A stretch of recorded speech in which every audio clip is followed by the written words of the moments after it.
बच्चों, let's read the question first. The site of production of ADA in the body is bone marrow, lymphocytes, blood plasma और monocytes. जो production की site होती है हमारी body के अंदर ADA, वो कहाँ पे प्रोड्यूस होता है ये हमें बताना है बेसिकली इस क्वेश्चन के अंदर. तो जो यहाँ पे की कॉन्सेप्ट यूज किया जाएगा वो ADA डेफिशिएंसी का यूज किया जाएगा.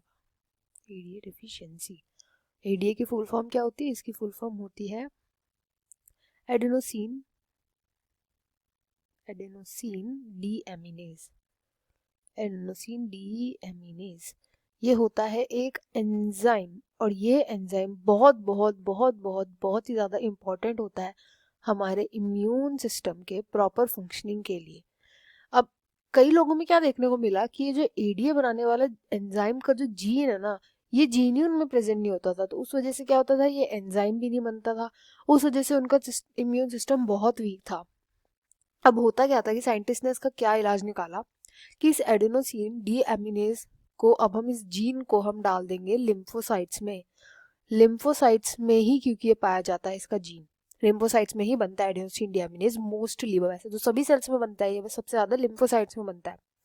तो उन्होंने क्या करना स्टार्ट कर दिया, पेशेंट से लिम्फोसाइट्स लेते थे, उनकी लिम्फोसाइट के अंदर इसका जीन इंसर्ट कर देते थे रिकॉम्बिनेंट डीएनए टेक्नोलॉजी के थ्रू, एंड देन वापस इस लिम्फोसाइट्स को डाल देते थे पेशेंट के अंदर. बट क्योंकि लिम्फोसाइट्स बहुत टाइम तक जिंदा नहीं रहती, डिस्ट्रॉय हो जाती हैं ये, तो again and again and again ये प्रोसीजर करवाना होता था. तो ऐसे लोग जो है ना, उनकी लाइफ एक्सपेक्टेंसी बहुत ही ज़्यादा रिड्यूस थी. अब इसका क्या समाधान निकाला गया कि इसका जीन अगर एम्ब्रायोलॉजिकल स्टेज में ही बोन मैरो के अंदर अगर डाल दिया गया, बोन मैरो का फिर ट्रांसप्लांट कर दिया गया, जिसको हम जीन थेरेपी के नाम से भी जानते हैं, तो उस टाइम पर क्या होगा कि ये जो जीन अगर हमने डाल दिया बोन मैरो में, तो ये परमानेंट इलाज होता है इसका.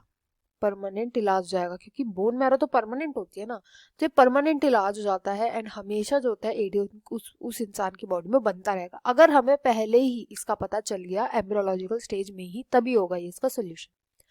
तो यहाँ पर जो करेक्ट आंसर आता है. अब देखो एक और चीज़ है कि एडीए हमारे इम्यून सिस्टम के लिए इम्पोर्टेंट क्यों है. तो हमारी बॉडी के अंदर डीऑक्सी एडेनोसिन होता है, डीऑक्सी एडेनोसिन.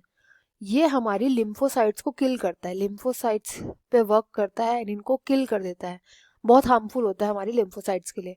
तो जो एडेनो डीएमिनेज होता है ना, ये इस पे वर्क करता है एंजाइम, एंड इसको कन्वर्ट कर देता है डीऑक्सी इनोसिन में, एंड ये हमारे लिए हार्मफुल नहीं होता. तो ऐसे करके हमारी लिम्फोसाइट्स को प्रोटेक्ट करके रखता है. बट जब लिम्फोसाइट्स ही प्रोटेक्टेड नहीं रहेंगी, इस वजह से हमारे इम्यून सिस्टम को खतरा होता है. तो यहाँ पर जो राइट आंसर हो जाएगा वो ऑप्शन बी हो जाएगा. I hope you understood well. Best of luck and thank you.